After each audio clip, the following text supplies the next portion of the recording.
서울 서초구에 사는 73세 김정환 씨는 평생 공무원으로 성실히 살아온 분입니다. 퇴직 후 모아온 퇴직금과 연금 일부를 아들에게 주택자금으로 보태주고 싶었습니다. 아들이 결혼을 앞두고 있어 전세금 마련이 급하다는 이야기를 듣고 망설임 없이 본인 명의의 통장에서 7천만 원을 아들 계좌로 이체했습니다. 내 자식한테 주는 돈이 뭐 어때서요? 가족끼린 서로 돕는 거 아닙니까? 하지만 그로부터 2달 뒤, 김 씨는 국세청으로부터 세무조사 대상 통보서를 받게 되었습니다. 이유는 간단했습니다. 고액의 자금이 가족 간에 이체되었고 별도의 증여세 신고가 없었기 때문입니다. 결국 김 씨는 7천만 원에 대한 증여세 약 1,400만 원과 가산세 700만 원, 총 2,100만 원을 납부해야 했습니다. 김 씨는 억울했습니다. 내가 도와주려고 한 게 죄도 아니고 세금 낼 생각 없었던 것도 아닌데 그냥 몰랐던 겁니다. 하지만 요즘 세상은 몰랐다는 말로 넘어갈 수 있는 시대가 아닙니다. 2025년부터는 국세청의 가족 간 자금 이동 감시가 한층 더 강화되었습니다. 특히 1,000만 원 이상의 현금 송금은 자동으로 금융정보분석원 (FIU를) 통해 보고되며 반복적인 자금 흐름은 의심 거래로 분류됩니다. 여기에 세무공무원 포상금 제도까지 도입되면서 과세당국은 가족 간 거래도 철저히 조사하고 있습니다. 이제 가족끼리 돈 주고받는 것도 무섭다오는 말이 현실이 되어버린 겁니다. 이 글을 보고 계신 여러분은 어떤가요? 혹시 부모님께 용돈을 드리거나 자녀에게 전세 자금을 보태주신 적 있지 않나요? 평소 아무 생각 없이 해왔던 일들이 이제는 큰 세금 문제로 돌아올 수 있습니다. 하지만 걱정하지 마세요. 다음부터 소개할 정보들을 잘 숙지하고 대비한다면 여러분의 소중한 재산을 지킬 수 있는 방법은 분명히 존재합니다. 손자 대학 등록금 좀 보내준 게 무슨 잘못인가요? 경기도 안양시에 거주하는 69세 이명순 할머니는 최근 세무서로부터 황당한 고지서를 받았습니다. 손자가 대학에 입학하게 되어 등록금과 첫 자취비용 명목으로 3천만 원을 송금했는데 이게 증여로 간주돼 증여세 600만 원과 가산세 400만 원, 총 1,000만 원을 추가로 납부하게 된 것입니다. 이 할머니는 그저 손자를 위해 돕고 싶은 마음뿐이었습니다. 가족 간의 지원이 과세 대상이 될 줄은 전혀 몰랐습니다. 하지만 지금의 세무 체계는 다릅니다. 과거에는 일정 금액 이하의 가족 간 송금은 별다른 문제 없이 넘어가는 경우가 많았습니다. 그러나 이제는 가족도 예외가 아닙니다. 특히 등록금, 생활비, 병원비, 결혼자금, 전세금 등 목적이 분명한 송금일수록 증빙이 없으면 더 큰 문제가 됩니다. 세법상 부모, 조부모, 형제자매, 심지어 배우자와의 자금 이동도 일정 금액 이상이면 증여세 과세 대상입니다. 가족이기 때문에 오히려 더 많은 자금이 오갈 수 있고 국세청은 이 부분을 주의 깊게 보고 있습니다. 특히 반복적이거나 정기적인 고액 송금은 생활비로 보기 어렵다는 게 현행 기준입니다. 예를 들어 매월 300만 원 이상씩 자녀 계좌로 돈을 보내면 국세청은 단순한 용돈이 아닌 증여 의심 자금으로 분석합니다. 이럴 경우 송금자가 그 돈의 성격을 설명할 증빙 자료를 직접 제출해야 하는 부담을 안게 됩니다. 또한 일회성 송금이니까 괜찮겠지 하는 생각도 위험합니다. 단 한 번의 고액 이체라도 금액이 크고 목적이 명확하지 않으면 바로 조사 대상이 될 수 있습니다. 국세청은 2025년부터 가족 간 고액 송금에 대해 포괄적 증여 추정 원칙을 적용하고 있어 입증 책임이 송금자에게 있습니다. 여기에 세무공무원 포상금 제도까지 겹치며 상황은 더 까다로워졌습니다. 과거에는 가족이니까 괜찮았던 송금이 이제는 가족이기 때문에 더 의심받는 시대가 된 것입니다. 여러분은 지금 어떤 형태로 가족을 지원하고 계신가요? 매월 일정 금액을 보내고 계신가요? 큰일을 앞두고 목돈을 한 번에 보내신 적 있나요? 혹시 그 돈의 목적을 증명할 자료가 준비되어 있나요? 지금부터는 가족 간이니까 괜찮다는 생각 대신 가족 간이기 때문에 더 신중해야 한다는 태도가 필요합니다. 그래야 소중한 가족 관계도 여러분의 재산도 지킬 수 있습니다. 많은 분들이 예전엔 괜찮았는데 왜 이제 와서 문제 삼느냐고 묻습니다. 실제로 몇 년 전까지만 해도 가족끼리 돈을 주고받는 일은 비교적 관대하게 넘어가던 분위기였습니다. 하지만 지금은 상황이 완전히 달라졌습니다. 그 이유는 단 하나입니다. 국가의 세수가 심각하게 부족해졌기 때문입니다. 2023년 대한민국의 세수 부족 규모는 무려 56조 원, 2024년에도 약 31조 원의 펑크가 발생했습니다. 두 해 동안 90조 원에 가까운 세수가 줄어든 것입니다. 문제는 이 여파가 아직 끝나지 않았다는 점입니다. 전문가들은 2025년에도 법인세 수입 감소, 수출 부진, 고금리 여파 등으로 세수 회복이 어려울 것으로 보고 있습니다.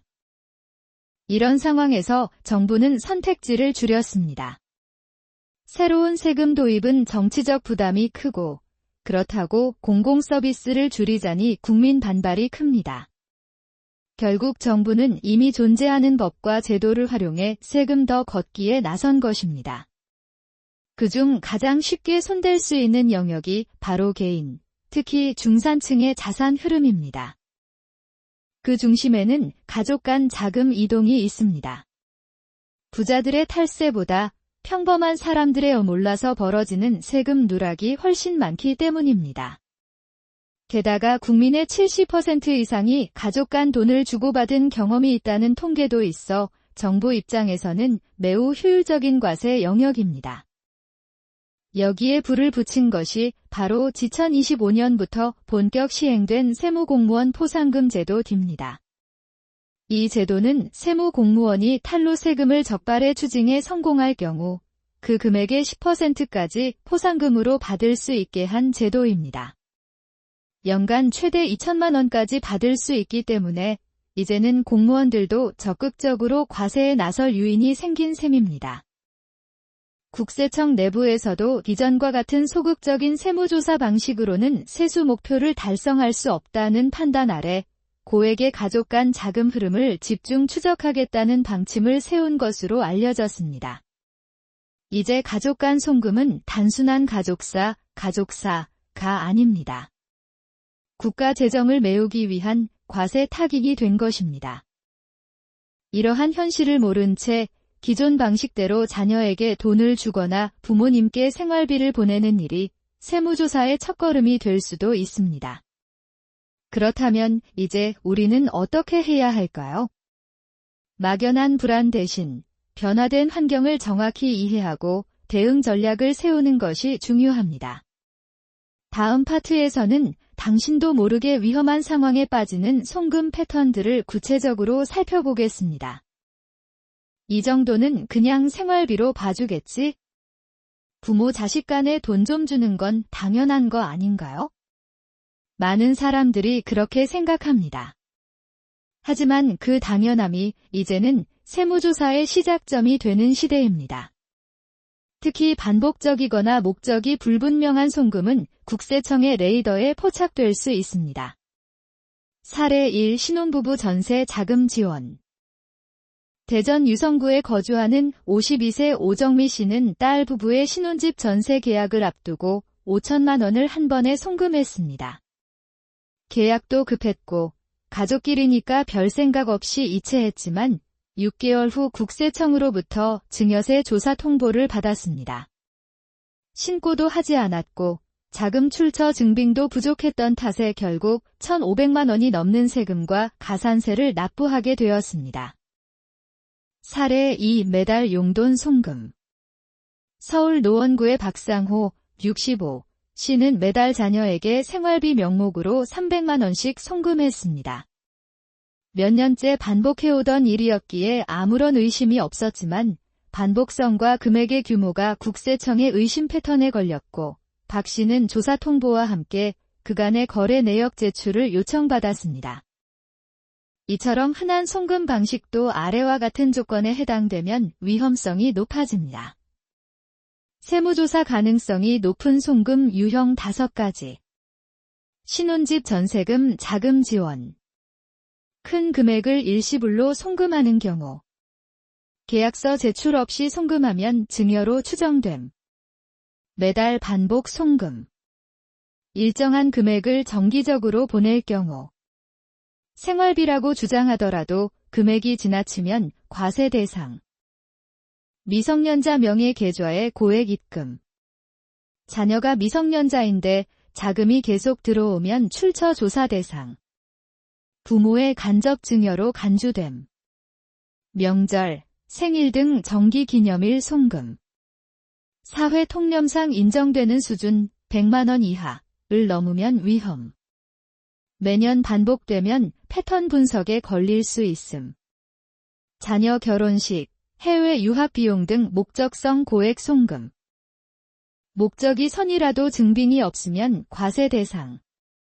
특히 해외 송금은 외환거래법과 함께 국세청 자동 보고됨. 이러한 자금 이동은 대부분 사랑과 의무감에서 비롯된 것이지만 세법은 감정을 고려하지 않습니다. 중요한 것은 이 돈이 왜 송금되었는지, 출처는 무엇인지, 상대방이 이 돈을 어떻게 썼는지를 설명할 수 있느냐입니다. 특히 국세청은 일정 금액 이상의 송금을 증여로 추정하고 납세자가 스스로 입증하지 못하면 바로 세금을 부과합니다. 즉, 입증 책임은 당신에게 있습니다. 설마 내가 걸리겠어 하는 생각이 가장 위험합니다. 이제는 누구든 어느 순간이든 세무조사의 대상이 될 수 있습니다. 카드나 계좌는 남으니까 현금이 더 안전하겠지? 이렇게 생각하고 계신가요? 안타깝지만 지금은 현금 거래도 안전하지 않은 시대입니다. 오히려 계좌 이체보다 더 위험할 수 있습니다. 많은 분들이 현금을 사용하면 정부가 모를 거라고 생각합니다. 하지만 실제로는 정부는 1,000만 원 이상의 현금 입출금 내역을 실시간으로 추적하고 있습니다. 이 시스템의 중심에는 바로 금융정보분석원 FIU이 있습니다.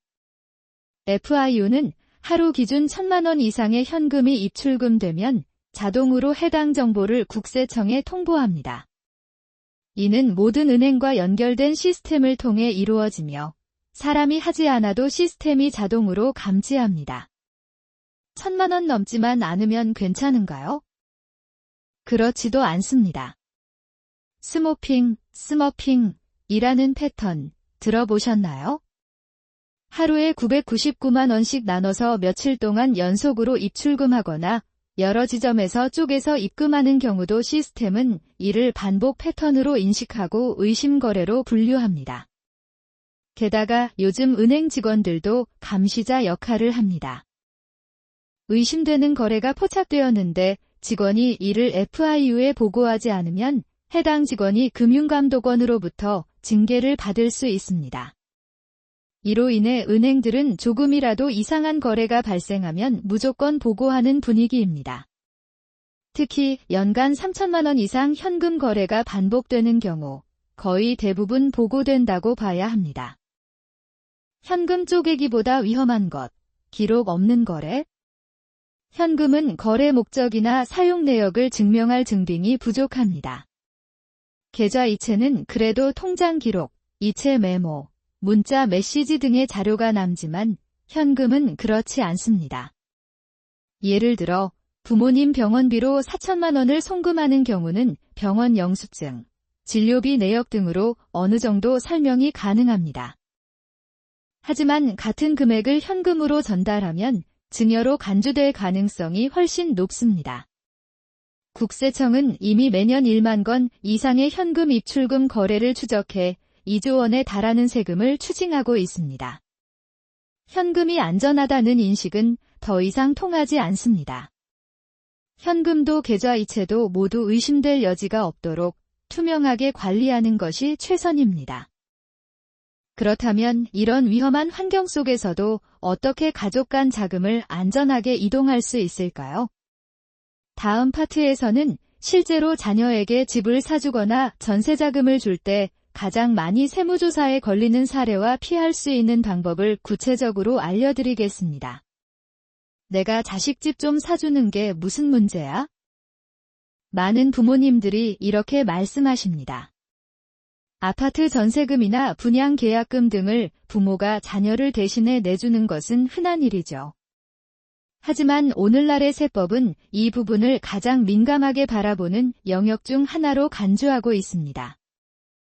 경기도 성남시 분당구에 사는 61세 최영진 씨는 2024년 초 결혼을 앞둔 아들에게 전세 자금으로 8천만 원을 보내주었습니다. 계약이 급하게 진행되었고 평소에도 가족 간 송금을 자주 하던 터라 별다른 생각 없이 본인 계좌에서 아들 명의로 이체했습니다. 문제는 이 송금이 아들 명의 아파트 계약금으로 바로 사용되었다는 점. 이내 국세청으로부터 연락이 왔고 자금 출처 소명 요청이 접수됐습니다. 최 씨는 증여세를 신고하지 않았고 차용증도 없었으며 명확한 송금 목적 증빙이 없었습니다. 결과적으로 약 2,400만 원의 증여세 및 가산세를 납부해야 했습니다. 자식한테 집 사주는 게 죄냐는 말이 목까지 올라왔지만 세법은 감정이 아닌 기록과 근거로 판단합니다. 부동산 취득 시 국세청은 이렇게 봅니다. 실거래가 신고 시 자동 연계 조사. 자녀가 부동산을 취득하면 해당 거래는 자동으로 한국부동산원 국세청 시스템과 연결됩니다. 특히 청약, 분양, 전세계약 등 고액 거래일수록 조사 가능성이 높습니다. 계좌 내역 조사 기간. 국세청은 거래 당사자의 계약일 기준 2주 전부터 잔금일 2주 후까지 총 1개월간의 계좌 내역을 요구할 수 있습니다. 이 기간 중 들어온 고액 자금은 모두 출처 소명을 해야 합니다. 입금 출처와 사용 목적 모두 확인. 부모 계좌에서 자녀 계좌로 들어간 금액은 원칙적으로 증여로 추정되며 이를 반박하려면 차용증, 상환계획, 송금 목적 기록이 필요합니다. 여러분께서 주의하셔야 할 사항을 요약해드리겠습니다. 현금으로 주는 것? 더 위험합니다. 계좌 이체보다 현금 전달은 증빙 부족으로 증여 추정 가능성.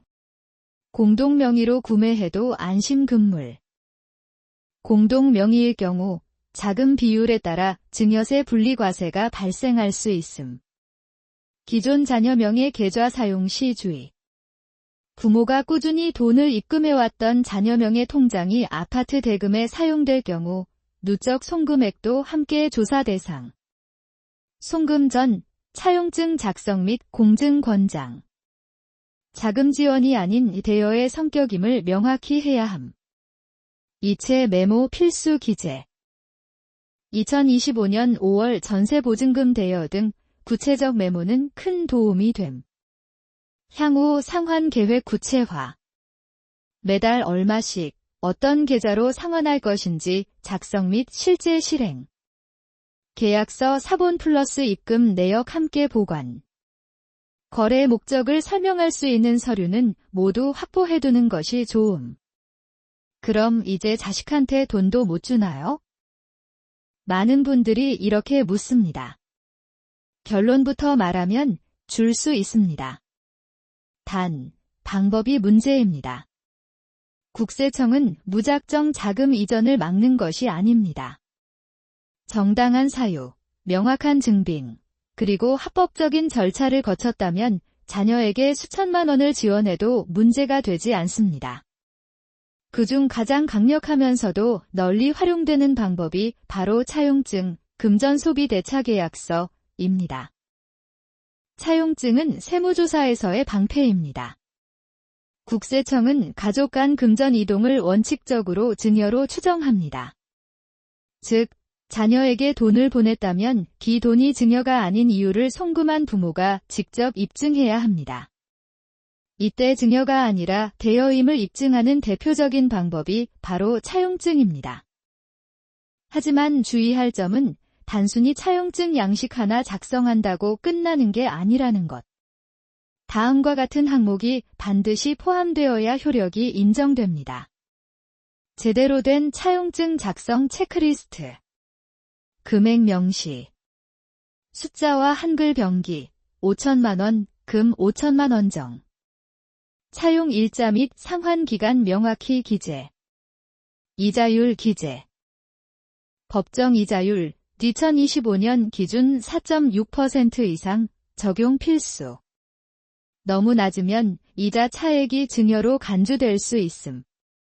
상환 계획 구체화. 2. 2025년 7월부터 매월 15일에 원금 100만원 플러스 이자 상환.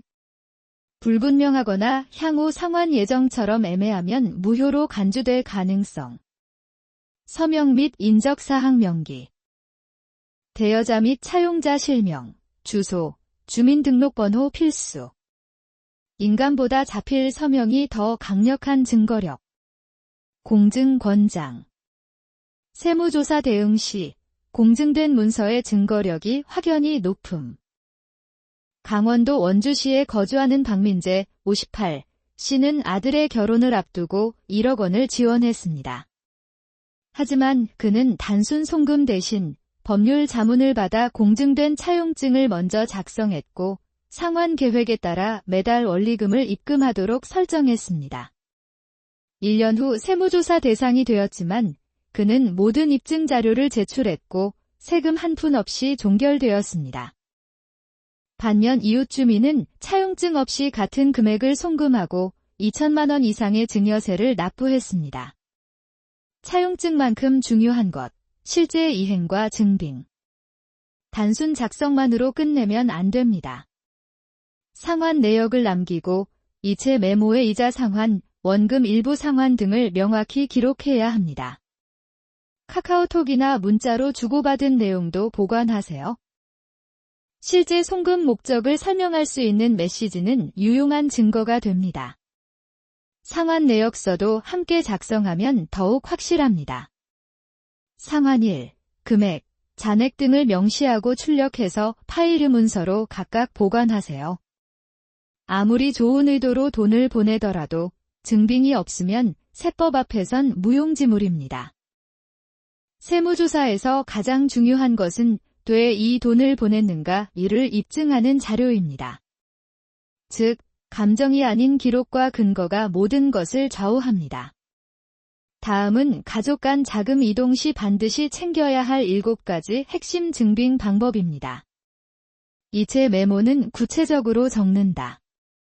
단순히 송금, 지체, 생활비라고 적지 마세요. 2. 송금, 지원 의미 불명확. 2025년 5월 등록금, 6월 생활비, 병원비 대납 등으로 구체적인 목적을 써야 함. 이 한 줄 메모가 나중에 수백만 원의 세금을 막아줄 수 있습니다. 카카오톡, 문자 메시지 캡처. 자금 이동 전후 가족과 주고받은 대화 내용을 저장하세요. 2. 엄마, 전세 계약했어요. 잔금 2천만 원만 도와주세요. 오늘 병원비 대신 입금했으니 확인해줘. 이런 대화 캡처는 세무조사에서 실제 사용 목적을 보여주는 유력한 증거가 됩니다. 은행 거래 내역서 출력 및 보관. 계좌에서 송금된 내역을 정기적으로 출력해서 파일로 보관하세요. 특히 이체 메모가 함께 찍힌 부분은 매우 중요합니다. 실물 통장 대신 PDF 파일 플러스 출력본 이중 보관을 추천드립니다. 차용증 플러스 상환 내역서 세트로 보관. 앞서 설명한 차용증만으로는 부족할 수 있습니다.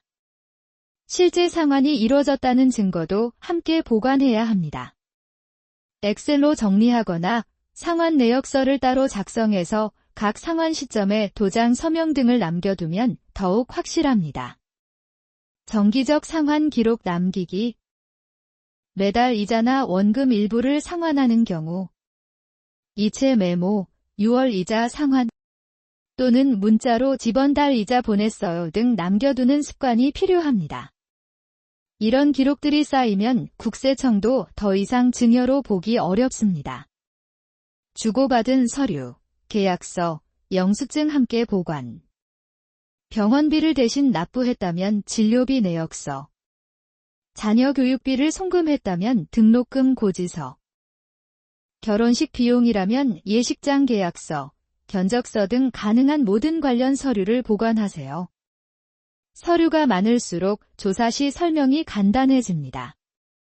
최소 5년, 가능하면 10년 이상 보관.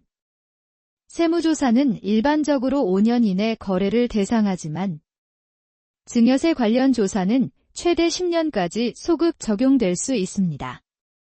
특히 고액 거래일수록 오래된 기록도 필요하므로 클라우드 플러스 실물 보관을 병행하는 것이 안전합니다.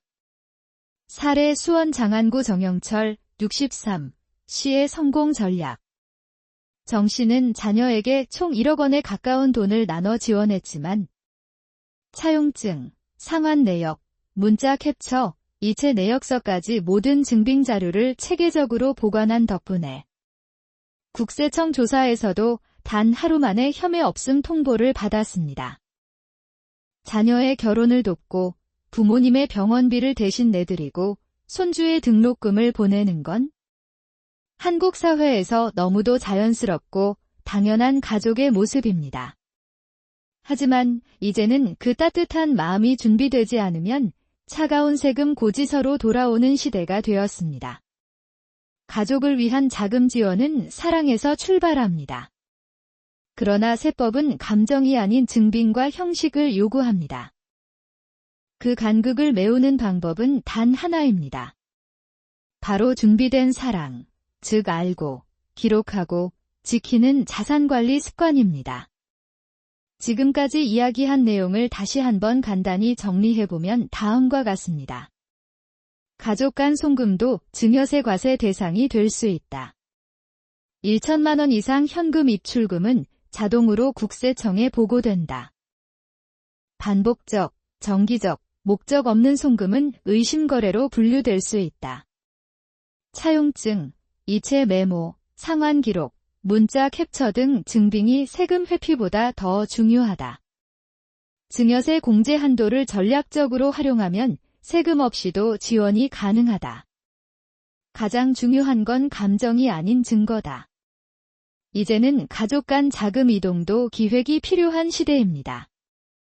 까만색 체크표 목적별 계좌를 나눠 쓰고 까만색 체크표 자녀와 금전 거래가 있다면 회의록이라도 써두고 까만색 체크표 차용증을 제대로 작성하고 까만색 체크표 중요한 시기, 결혼, 부동산 계약, 상속 등에는 전문가 자문을 받아보세요.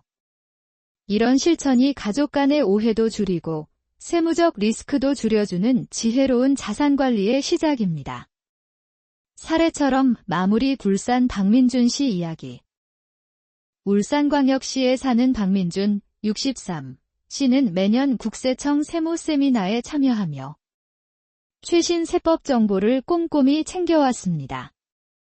그는 자녀의 결혼과 주택 마련 시기를 철저히 계획했고 결과적으로 1억 원이 넘는 자산을 세금 없이 이전할 수 있었습니다. 사랑도 공부해야 한다는 걸 이제야 알았죠. 그가 남긴 이 말은 우리 모두에게 큰 교훈이 됩니다. 돈을 주는 것보다 어떻게 주느냐가 훨씬 더 중요해졌습니다. 자녀와 부모를 위한 마음이 탈세가 아닌 합법적 절세가 되도록 지금 이 순간부터 준비를 시작해보세요. 이 글이 유익하다고 생각되시면 채널에 좋아요를 눌러주시고 구독도 눌러주세요. 그리고 가족들과도 공유해주세요. 누군가에게는 세금 폭탄을 막아주는 결정적인 정보가 될 수 있습니다. 준비된 사랑으로 현명한 가족 재테크를 시작하시길 바랍니다. 감사합니다.